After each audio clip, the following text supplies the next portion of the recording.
de la arena democrática y luego se instala en el centro de la arena democrática. No es una disputa contra la hegemonía tirando cascotes desde afuera. Es un proceso en el cual se instala en el centro del poder, ocupando el Estado, en principio, o parte del aparato del Estado, y desde ahí empiezan a radicalizar sus propuestas. Pucha, está interesante pensar esto. ¿Qué es esto en términos de hegemonía? No sé. ¿Quién tiene la hegemonía en la Argentina de hoy? No hay una buena teorización sobre eso. ¿Quién tiene la hegemonía en Ecuador, en Brasil?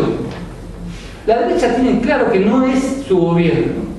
O sea que yo creo que buena parte de una nueva teoría de hegemonía tiene que pensarla más no como la hegemonía, sino como las luchas por la hegemonía. Y eso engancha más con la idea de correlación de fuerzas, con la idea que tiene Gramsci de que en realidad dentro de cada uno de nosotros hay una puja entre hegemonías dentro de nuestra cabeza, una serie de cosas sumamente interesantes. Pero que no es como se ha pensado en general la teoría de la hegemonía. Entonces, ni del marxismo ni del posmarxismo. Bueno, pero digo, entonces, otra línea tiene que pensar estas cosas. Y el cuarto tema que iba a decir para el último, tiene que ver con la cuestión de la articulación entre reforma y revolución. Hay un libro que se lo recomiendo que se llama El Nuevo Topo de Emil Sader. Lo único que me gusta de ese libro es el título, que el nuevo topo remite al viejo topo. Entonces tienen el final del 18 Brumario de Luis Bonaparte, que escribe Karl Marx en 1852. Hay una derrota de la experiencia, digamos, republicana y los intentos de la izquierda por afianzarse ahí, y termina imponiéndose no solo ya la República Burguesa, sino el imperio con Luis Bonaparte como el emperador, hace por elecciones. O sea, otra vez, ya ahí en Marx está esta cuestión de la hegemonía, aunque no usa la palabra, instalada. Pero, bueno, entonces Marx también dice, bueno, pero la revolución sigue avanzando. Y como un viejo topo va a ir cavando y va a reaparecer. Yo pienso que no es una buena metáfora, ¿sí? Las derrotas son derrotas y no hay ningún mecanismo que nos asegure que la revolución vaya a volver a aparecer, si no tiene que ver con nuestra formación, nuestra militancia, nuestra acción política. No hay una cuestión teleológica. Gramsci tiene una página sobre eso que es clarito, dice, esto puede servir para templar el ánimo de las masas, y bueno, nos derrotaron pero no importa, dentro de unos años vamos a triunfar de vuelta, ¿sí? Pero eso está mal, dice Gramsci. Porque si nosotros queremos formar autodirigentes, lo que queremos formar gente que analice objetivamente lo que ocurre, no que se engañe pensando que hay una cosa teleológica que se llama la revolución y que después va a triunfar a medida de esto. Así vamos a equivocar la línea. La experiencia latinoamericana está llena de líneas equivocadas por esta especie de confianza teleológica en el triunfo de la revolución. No, si la mano viene de derrota, mejor hacer un repliegue ordenado, cambiar la estrategia política. Lenin no tiene nunca problema de cambiar la estrategia política. No, ahora cambió la coyuntura, la correlación de fuerzas distinta, la correlación, hay que cambiar la estrategia. Entonces, no, seguimos siempre con la misma estrategia. Hay fuerzas, digamos, de izquierda que sí tienen esa visión simplista de la política y hacen lo mismo, confunden táctica y estrategia, hacen siempre lo mismo. ¿Sí? Y uno puede prever qué va a decir el diario. Si te ven el diario, no, ya sé lo que va a decir esto, y abrís y dice esto, ya sabés lo que va a decir, porque no hay una elaboración táctica y estratégica. Entonces, bueno, entonces el título no me gusta, me gusta el fútbol de las ramas, pero digo, él dice, hay un montón de experiencias reformistas en América Latina. Históricamente, además, las experiencias, digamos, del peronismo, del varguismo, y hay una serie de experiencias de intentos revolucionarios, sobre todo en los años 60 y 70. Y no hay una buena lectura teórica por las derrotas, por el teleologismo, creo, de los años 60 y 70, y por las enormes represiones de los años 70 y 80. No hubo nunca un análisis de, bueno, ¿qué estuvo mal? ¿Qué estuvo bien? ¿Cómo habría que corregir las cosas para que las cosas salgan distintas? Para que reforma y revolución no sean dos cosas que choquen. Encima, lo que tenemos ahora por delante son un montón de experiencias latinoamericanas que son, en principio, claramente reformistas. Algunas tienen un horizonte más revolucionario, ¿sí? Pero entonces, si las pensamos como una oposición, posiblemente no llegamos nunca a ningún lado. Entonces, creo que La última cuestión es analizar esta tensión entre reforma y revolución, entre posneoliberalismo y socialismo. Una hipótesis de mi parte. Creo que la estrategia política más correcta sería lograr articular estas dos ideas fuerza. El posneoliberalismo, si no es un posneoliberalismo consecuente, se agota. O sea, se agota una propuesta de decir, bueno, revertamos todo lo que se hizo en los 90, está bien, la revertimos, ¿y ahora qué? Estamos como en el 88. ¿Y estábamos bien en el 88? Sí, no. ¿Sí? Después del 88 vino la inflación. O sea, la estrategia política no puede ser solamente posneoliberal. No puede ser desarmar lo que se hizo en los 90. Pero tampoco podemos tener una estrategia de tipo socialista desvinculado de las políticas posneoliberales que se aplican. Esto es toda una porquería, hasta que no hagamos socialismo, esto no sirve para nada. Porque además se contradice con cómo estamos viviendo nuestra realidad, con lo que siente la masa y lo que siente cada uno de nosotros. Y no nos da lo mismo que gane Serra o que gane Dilma. ¿Sí? Para ir en concreto. Aunque sabemos, era medio cantado que Dilma iba a poner a un ministro de Economía bastante neoliberal, pero no da lo mismo. No todo es igual. Entonces, ¿por dónde creo que pueden articularse? Bueno, en principio por identificar claramente cuál es el elemento clave del neoliberalismo. ¿Qué tiene de... Yo creo que el núcleo del neoliberalismo ideológico tiene que ver con instalar que el mercado es el mejor regulador de cómo funciona la sociedad. Ese es el punto de quiebre más fuerte que lograron meter en los 90. Y entonces, mejor no hay que el Estado, que la política no intervenga, mejor que lo regule el mercado, que lo va a hacer de un modo más eficiente. Y lamentablemente, buena parte de esa idea se quiebra, pero muy poco. Se quiebra quizás en el discurso más político, en el discurso más académico, y esta idea puesta a ser explícita, pero sigue funcionando en un montón de otros aspectos de nuestra vida cotidiana, en nuestra sociedad de consumo, en una serie de espacios. Esa es una serie de elementos del neoliberalismo que sigue estando muy presente. Tiene que ver con que la hegemonía se construye también, no solo en el terreno, digamos, de la excelencia de clase y de las ideas, sino también en el terreno de los modos de vida. En Cuaderno se llama Mecanismo y Fordismo, es sumamente interesante para pensar esto. Y nosotros vivimos de un modo muy consumista. Y los que somos más viejos nos acordamos cuando esta sociedad no era así, donde la austeridad era un valor. Y entonces era mucho más fácil ser solidario porque a uno le sobraba la plata, porque uno consumía muy poco. Bueno, nada que ver, no me corrí de tema. El neoliberalismo. El neoliberalismo tiene este punto, y el posneoliberalismo entonces puede pegar ahí. Puede pegar así, no. Lo que necesitamos es que la sociedad sea la que decide y la que regule cómo se organice, y no que la regule el mercado. Y si esa idea del posneoliberalismo se hace concreta y se hace fuerte, yo creo que se puede articular muy bien con el núcleo de lo que yo creo que sería una propuesta socialista. Yo creo que el núcleo del socialismo sea que la sociedad decida cómo quiere organizarse. Pensar el socialismo de ese modo lo deja abierto. Es decir, no es que ya sabemos cómo se va a organizar el socialismo. Y lo deja abierto a lo que la sociedad experimente. Es decir, si la sociedad quiere hacer una cosa, experimentará, y si falla, la sociedad volverá a corregirlo. Y no es que haya una vanguardia que le va a decir a la sociedad cómo tiene que organizarse, ni es que haya un Estado que le dice a la sociedad cuál es lo necesario para resguardar su razón de Estado. No, el socialismo debería ser que la sociedad dice, bueno, acá queremos que las cosas se organicen así, pero no solo en el terreno de lo político, en el terreno de lo económico. Voy a un ejemplo más concreto y para cerrar. Dos. Uno es el uso del suelo en la ciudad de La Plata.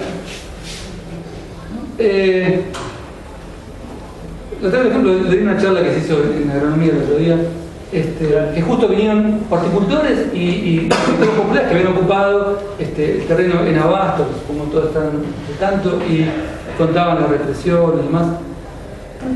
¿Quién decide que las tierras del Gran La Plata se destinen para countries y para especulación inmobiliaria, y no para horticultores que pagan fortunas por el alquiler de los campos, pero fortuna.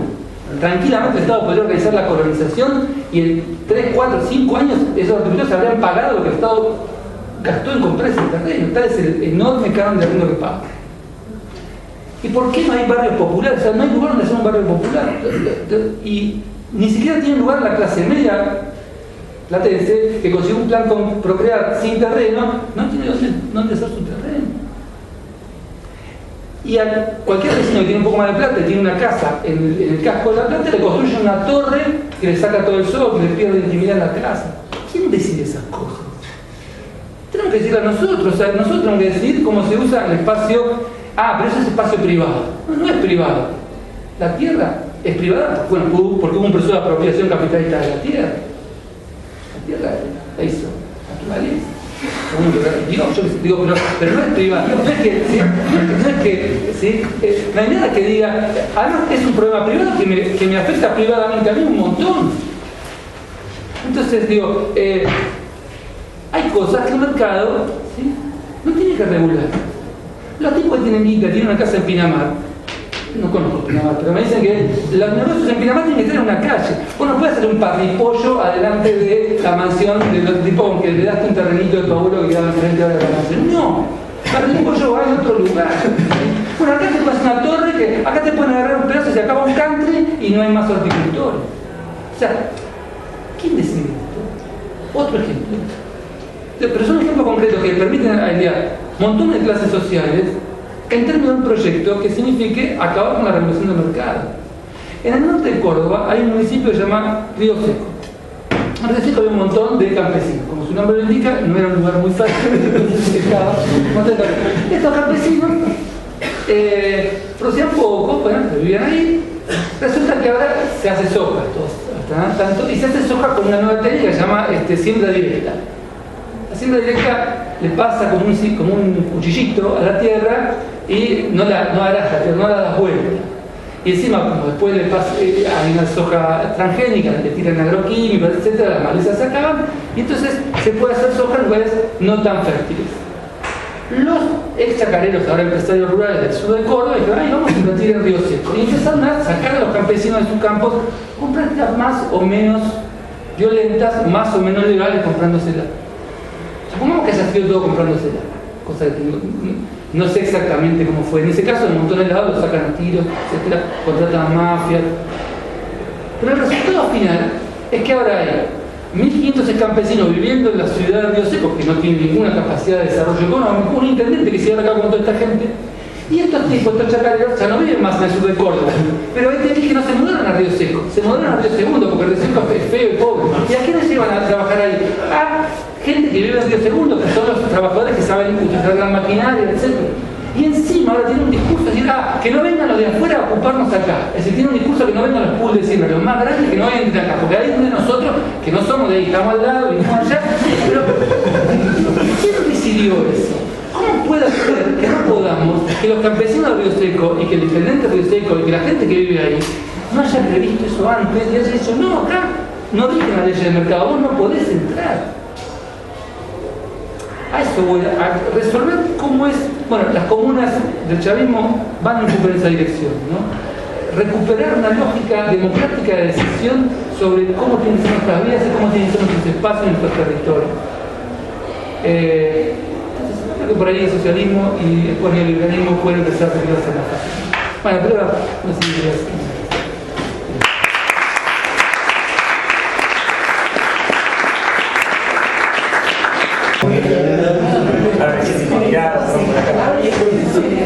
Bueno, primero que nada agradecer a los dos grosos que vinieron acá a acompañarnos con la apertura y lanzamiento del nuevo ciclo de formación. La verdad, tener este nivel de presentaciones de compañeros y arrancar así el ciclo anual de formación ya me parece un buenazo. Así que realmente agradecido. Después, bueno, más que nada quería arrancar contando un poco de qué se va a tratar este ciclo de formación que nos va a involucrar durante todo el año. Ahí Aníbal ya fue comentando algunas cosas, Javier también. Pero bueno, quería hacer un repaso de cuál es el sentido y cuáles son los principales componentes que van a constituir este ciclo de formación. Es el segundo año que hacemos ciclo de formación. El año pasado que arrancamos con el CESMA Platense, armamos el grupo de estudio de Antonio Gramsci para justamente dedicarnos a estudiar el pensamiento de ese revolucionario italiano, y estuvimos también haciendo un ciclo que, igual que este, está pensado con encuentros mensuales, con bibliografía, con momentos de presentación, con momentos de trabajo en grupo, con momentos de debate colectivo. Bueno, y hoy arrancamos un capítulo nuevo, siguiendo con esa dinámica de grupo de estudio, de esta dinámica que les contaba, y ampliando contenido con esta idea de hacer un programa de formación política e intelectual. Básicamente, no sé si pudieron ver el programa, pero los objetivos principalmente aportar una serie de conceptos fundamentales del marxismo, ¿sí? Aportar a pensar las dinámicas del imperialismo, la dinámica del proceso latinoamericano actual, de la construcción política y de la organización política también a nivel nacional, tener elementos de análisis de coyuntura, ¿sí? Y una de las cuestiones centrales que me parecía bueno para arrancar es pensar por qué nos parece importante dedicarnos a un año entero a estudiar desde el marxismo, ¿sí? A estudiar el marxismo. Primero porque me parece que el marxismo es mucho más que una ideología, ¿sí? En el sentido de lo que decía Gramsci, ¿no? Que el marxismo es una genuina concepción del mundo. Una concepción del mundo en el sentido que expresa una unidad de fines políticos, económicos, intelectuales y morales, pero que además el marxismo trasciende las formas más básicas del pensamiento social, ¿sí? Alcanza sus formas más elaboradas y se constituye en una herramienta de carácter científico. Digo, ya de esto ellos dijeron bastante. Digo, necesitamos pensar con rigurosidad, analizar con rigurosidad los procesos que nos están atravesando, ¿sí? Pero justamente lo que tiene el marxismo interesante es que es una herramienta de carácter científico, está orientada a analizar la sociedad, pero está orientada para analizarla y para transformarla al mismo tiempo, ¿sí? En ese sentido, digo, hay ya una larga tradición, y me parece que es una de las principales potencias de que el aporte que tiene el marxismo es poder aplicar elementos de análisis que luego hagan a la acción de esos fenómenos que se están analizando, ¿sí? Esto ya obviamente ya aparece desde de larga data, ¿no? La famosa tesis 11 de Marx sobre Feuerbach, ¿no? Que decía, bueno, hasta ahora los filósofos se dedicaron a interpretar el mundo, pero de lo que se trata es de transformarlo, ¿sí? Y además que para transformarlo, y cualquiera que está en la militancia esto lo conoce, para poder hacer una acción transformadora efectiva necesitamos justamente comprenderlo, porque justamente como decían ellos, no hay una cosa sin la otra, ¿sí? Porque militar sin comprender la realidad que se quiere transformar frustra intenciones, ¿sí? Y al mismo tiempo tampoco tiene mucho sentido, a mi parecer, como decían ellos, ponernos a estudiar cosas sin tener un compromiso con esas cosas que estudiamos y sin buscar, sobre todo, digamos, clave del área de las ciencias sociales y las humanidades, comprometernos para incidir en la transformación de esos fenómenos que nos conmueven, que nos llevan a investigarlos. Muchos de nosotros, como decían ellos, dedicamos la vida entera a estudiar cosas. Entonces, me parece que el marxismo nos puede proveer de eso, digamos. Tenemos una serie de clásicos, de autores, ¿sí? Que han logrado entrever, ¿sí? Las grandes dinámicas fundamentales de las sociedades contemporáneas, que han desarrollado luego otro conjunto vasto de autores, una batería cognitiva para poder interpelar los procesos en los que vivimos. Y justamente me pareció muy importante algo que Aníbal hizo un énfasis, de decir, bueno, poder interpelarlo desde una perspectiva de totalidad, poder asumir la complejidad, ¿sí? De lo real y hacernos cargo de eso, y poder ir de las grandes dinámicas hasta los fenómenos más cotidianos. Me pareció muy bueno que Javier haya terminado poniendo ejemplos muy concretos de la vida cotidiana, porque la idea es esa, no es solo, bueno, pensar el capitalismo, el socialismo, como si fueran ideas abstractas o horizontes, sino que tienen que ver con prácticas y construcciones concretas que nos atraviesan todos los días. Ahora, para eso, y en ese sentido, tenemos un primer módulo de los 6 módulos que componen el programa de formación, que parte, digamos, de los padres fundadores del marxismo, ¿no? Tenemos Marx, Engels, Lenin. El año pasado, en el ciclo de Gramsci, justamente veíamos que Gramsci decía que tanto Marx como Lenin eran los dos creadores de una concepción del mundo, del marxismo como concepción del mundo. Y lo que hacía énfasis es que en los dos se expresaba la relación entre ciencia y acción, ¿no? Obviamente con distintos énfasis. Gramsci decía, bueno, Marx es el origen, ¿no? El fundador, ¿sí?, de la ciencia, supera al socialismo utópico de su tiempo en ese sentido. Dice, ahora Lenin es igualmente un padre fundador al mismo nivel que Marx, porque justamente implica la materialización de esa ciencia, ¿no? Es el momento de la acción realizada, es el realizador del marxismo como concepción del mundo, ¿sí?, en la conformación de los trabajadores del proletariado como una clase dirigente, ¿sí?, en alianza con el campesinado, ¿no?, formando, ¿no?, la Unión Soviética como el primer Estado socialista duradero, ¿sí?, no exento de problemas, pero sí como primera experiencia de las clases subalternas devenidas en clases dominantes. Ahora, esto se vincula también a que el marxismo no es cualquier concepción del mundo, sino justamente es una concepción del mundo orgánicamente vinculada a las clases subordinadas. Y en esto va ahí al título de la charla, el marxismo nos provee claves para pensar la emancipación. Obviamente no es la única corriente de pensamiento que provee claves para pensar la emancipación, y el marxismo siempre se enriqueció en debates con otras corrientes, pero el marxismo sigue siendo, ¿sí?, una corriente indispensable para transformar nuestras sociedades capitalistas contemporáneas. Y justamente, como decía Lenin en un discurso a las juventudes comunistas, que es uno de los primeros textos que tenemos en el primer módulo, en el primer encuentro, en este trayecto hacia la emancipación hay un primer paso, y dice el primer paso es aprender, ¿no? Y justamente dice, bueno, ¿qué propone Lenin aprender? Lenin propone aprender marxismo, dice el comunismo como ciencia, ¿no? Hay que pensar el comunismo como ciencia.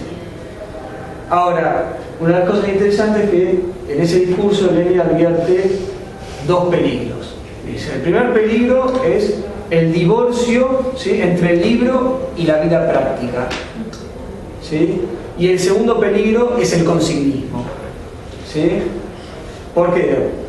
No hay emancipación, ¿no?, sin un aprendizaje consciente y sin una articulación práctica de ese aprendizaje consciente, y no hay emancipación, no hay transformación si ese aprendizaje y esa transformación se limita a consignas básicas, a levantar denuncias, ¿no?, si no se supera el carácter panfletario, ¿no?, de la discursividad política que muchas veces termina frustrando las buenas intenciones de la militancia.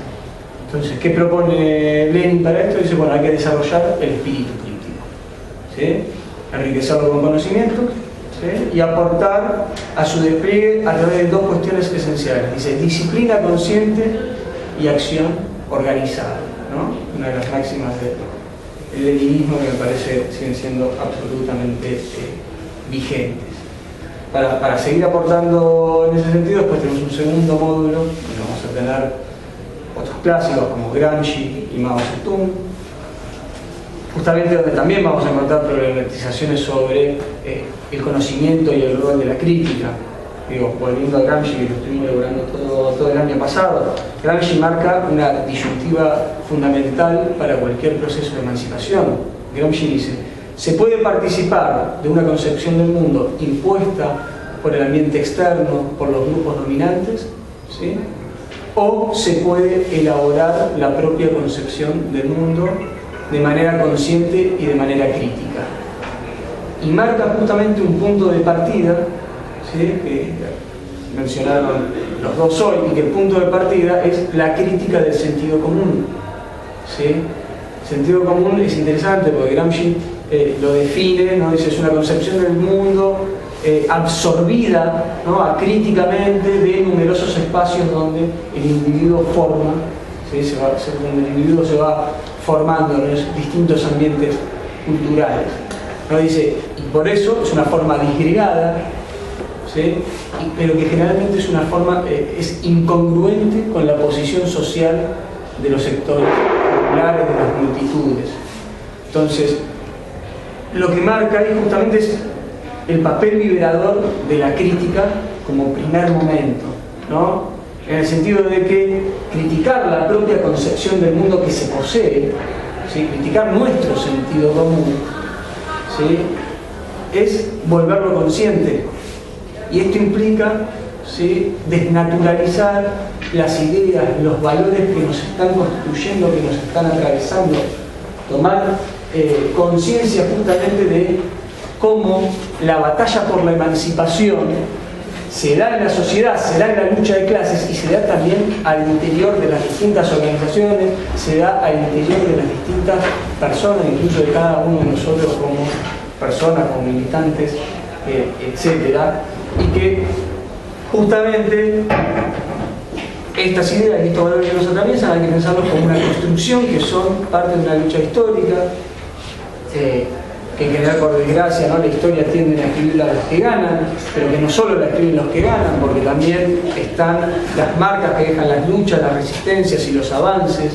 Entonces, poder justamente hacernos conscientes de todo esto es un primer punto.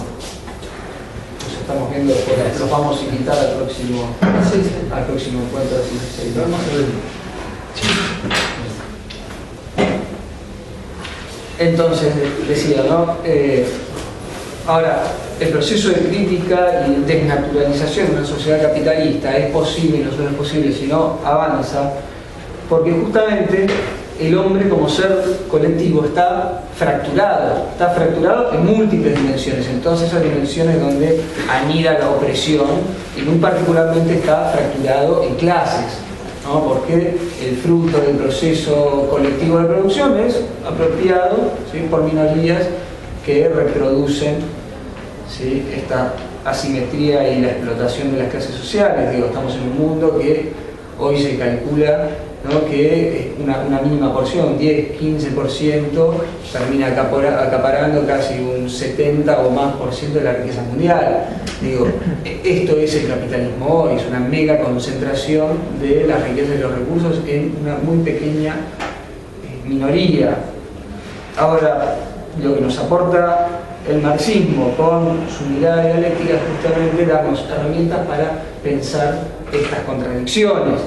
Pensar las contradicciones del capitalismo, digo, por eso también Mao es otro indispensable, ¿no? Pensar, entender el capitalismo como una unidad, ¿sí? Pensar esa totalidad como una unidad, pero con componentes que se atraen al mismo tiempo que se niegan, que generan tensiones estructurales, ¿no? Pensando en la relación trabajo-salario y capital, ¿no? Y que de esas tensiones estructurales también surge la posibilidad de conflicto, ¿no? Cuando Mao dice, bueno, en determinadas condiciones las contradicciones se vuelven antagónicas, ¿sí? Y hoy más que nunca sigue siendo indispensable pensar las contradicciones del capitalismo, porque estamos en un momento de crisis capitalista mundial, ¿no? Una crisis capitalista que justamente atraviesa una multiplicidad de dimensiones, una crisis que no es solo económica, es política, es cultural, es energética, es alimentaria, ¿sí? Es ecológica, y que muchos caracterizan como una genuina crisis civilizatoria. Entonces, pensar la crisis del capitalismo y pensar las acciones concretas para superar el capitalismo es una demanda incluso, y es una necesidad de la propia humanidad para poder seguir existiendo de forma sustentable sobre este planeta, ¿no? Enfrentando las lógicas predatorias que se vienen imponiendo ya a lo largo de los últimos tiempos. Ahora, pero además de pensar las contradicciones del capitalismo a nivel mundial, necesitamos pensar las contradicciones y las dinámicas de los procesos a nivel regional y a nivel nacional. Y para pensar esas especificidades, ¿sí? Latinoamericanas, es justamente que necesitamos autores latinoamericanos y autores argentinos.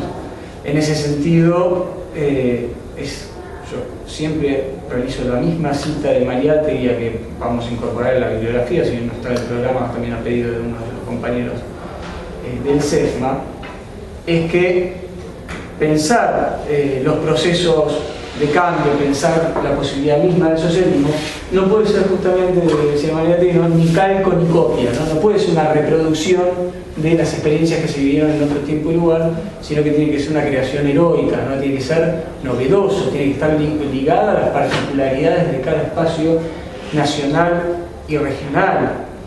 Y justamente en América Latina estamos viviendo un momento de creación heroica de los pueblos.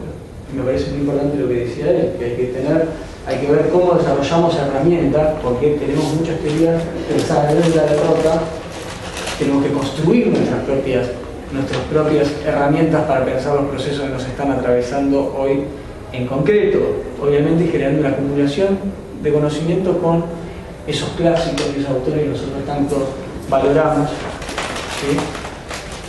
Ahora, bueno, justamente tenemos dos módulos, un módulo 3 y 4, que nos vamos a dedicar a estudiar tanto el proceso latinoamericano como la estrategia imperialista sobre la región, ¿no? Dotarnos de herramientas para pensar, bueno, cómo fue este proceso, cómo pasamos del mundo unipolar, la hegemonía norteamericana absoluta, el fin de la historia, cómo se fueron armando esas fisuras, cómo fueron avanzando los procesos de lucha popular hasta llegar a convertirse en gobierno. Llegar a convertirse en gobierno, ¿no? Menos de 10 años de la caída de la Unión Soviética ya teníamos gobiernos populares surgiendo en América Latina, y que hacen que hoy América Latina se posicione realmente como el continente de la esperanza, ¿no? Que muchos lo piensan en términos del cambio social. Entonces también en ese sentido vamos a repasar a Lenin, etc., pero también necesitamos autores como Atilio Borón, Estela Caloni, autores que son también compañeros del CESMA con los que venimos trabajando. También necesitamos traer el aporte del pensamiento cubano, y en ese sentido traer el legendario, siempre indispensable, de Fidel, nosotros autores como Roberto Regalado. Y también, para mí, hay otro indispensable que es para mí el partero del nuevo siglo, que es Hugo Chávez, ¿sí?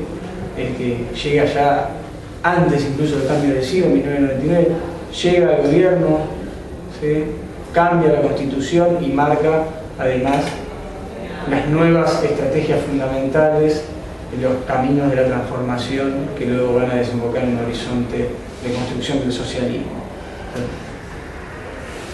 En un proceso donde después vienen todos estos gobiernos postneoliberales, populares, de izquierda, con sus variedades, con sus particularidades ligadas a distintas tradiciones de los distintos pueblos, con distintos grados de radicalidad en su planteo, pero también justamente donde aparecen líderes, no solo líderes, sino grandes movimientos de masa, y aparecen gobiernos que empiezan a reinstalar esa palabra que parecía prohibida, ¿no? La idea del socialismo como el horizonte de las sociedades, y empiezan a trazar genuinos procesos de construcción del poder popular. Digo, procesos de transformación del poder popular que aparte luego van a implicar transformar los estados, que respondían a otro tipo de relaciones sociales, y que implican también empezar a trazar relaciones productivas de carácter asociativo para poder empezar a disputarle el proceso productivo del capital, ¿sí? En condiciones distintas a las que habían surgido los procesos socialistas, porque son procesos que no dejan de ser revolucionarios, pero que llegan al poder no mediante una rebelión armada, sino mediante procesos electorales de masa. Eso también es novedoso y agrega, ¿sí? Agrega un conjunto de interrogantes, ¿sí? Porque la última vez que había pasado eso, a Chile tampoco le había ido bien en Chile, todos recordamos cómo terminó. Entonces, necesitamos darnos lugar para discutir todos estos interrogantes. Por eso también es muy importante, y traemos a García Linera, ¿sí? Pues justamente es un autor que dice, bueno, la revolución también está atravesada por contradicción, ¿no? Las tensiones creativas de la revolución. Tenemos que pensar también los procesos de transformación, justamente romper con la idea panfletaria que nosotros vamos a tener una maravillosa idea del socialismo y que no tenemos el programa de transición, listo, lo resolvemos, sino meternos en el barrio, ver justamente cómo se dan en lo complejo estos procesos de transformación, cuáles son las contradicciones y siempre tratar de justamente accionar sobre esas contradicciones para que los procesos avancen.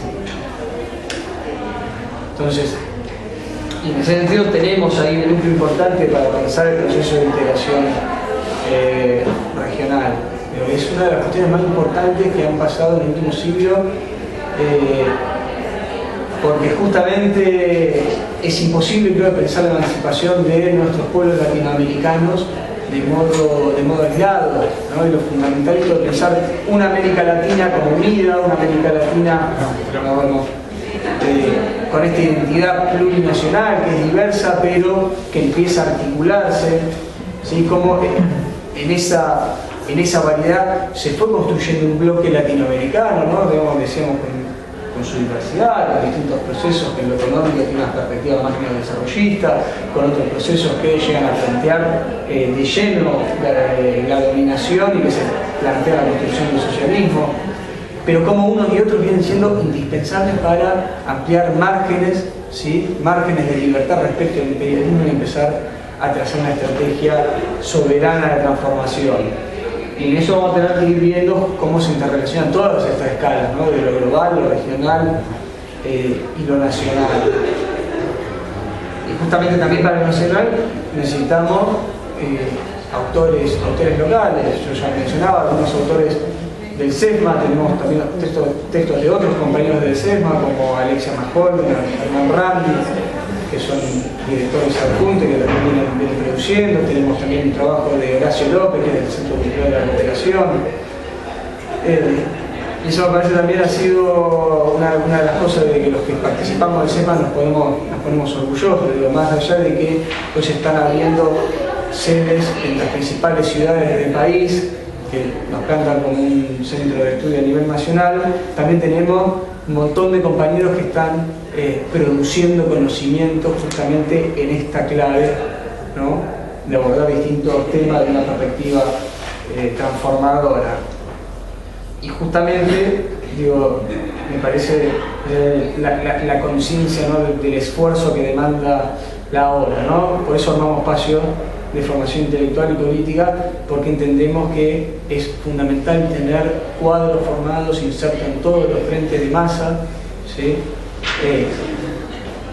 Transformando todos los resortes, todas las trincheras, ¿sí? de nuestra sociedad, donde está la dominación, porque tenemos que pensar la emancipación no como un horizonte lejano, por allá, como un sueño, sino como un proceso que se da hoy, todos los días, que se da con nuestras prácticas concretas, que tiene que estar vinculado a un proyecto estratégico, pero que no puede estar cortado de ese horizonte estratégico, sino que tiene que ser una construcción cotidiana, ¿sí? Y en ese sentido es que terminamos los últimos 2 módulos del ciclo de estudio, ¿sí? Uno orientado a la organización política y otro a la construcción política, ¿sí? De cara también a pensar la cuestión nacional, también atravesando distintos autores, trayendo también a Che Guevara, trayendo de nuevo, tenemos a Tilio, tenemos también discursos y textos de Patricio Echegaray, que es secretario de nuestro partido y director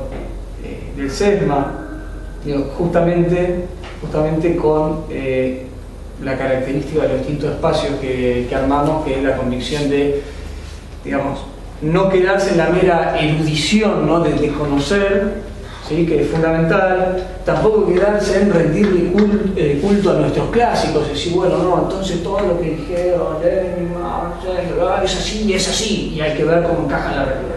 No, sino mirarlo con un espíritu crítico, con un marxismo renovado, de que toma cosas, que critica cosas y que genera conocimiento y que genera transformación. Entonces, en ese sentido, con esto ya cierro. Me parece que lo que tratamos de aportar en el SESMA es constituyendo justamente estas instancias que las pensamos de forma ampliada, ¿no? Donde no solo invitamos a los compañeros, digamos, de las organizaciones vinculadas al SEM, a los compañeros del MUI, al Partido Comunista, al FED, etc., sino que también lo abrimos a un espectro mucho más amplio de los compañeros con los que venimos transitando la construcción del proyecto nacional, e incluso organizaciones de compañeros con los cuales no compartimos la coyuntura nacional, pero sí a nivel latinoamericano, y también un espacio abierto a toda persona suelta que quiera participar, estudiantes, laburantes, etc., porque justamente, como decía acá Javier, estamos en un tiempo que es complejo, que no es tal vez a nivel de la coyuntura nacional el más lindo en el que nos gustaría estar transitando. Nos gustaría por ahí estar terminando la década ganada con, ¿no?, una perspectiva de mayor radicalización, de construcción socialista, y estamos, sin embargo, viendo realmente cómo sostenemos la continuidad, ¿no?, y cómo nos damos la organización suficiente para poder avanzar. Probable que estás plenamente de acuerdo con lo que estoy planteando. Sí.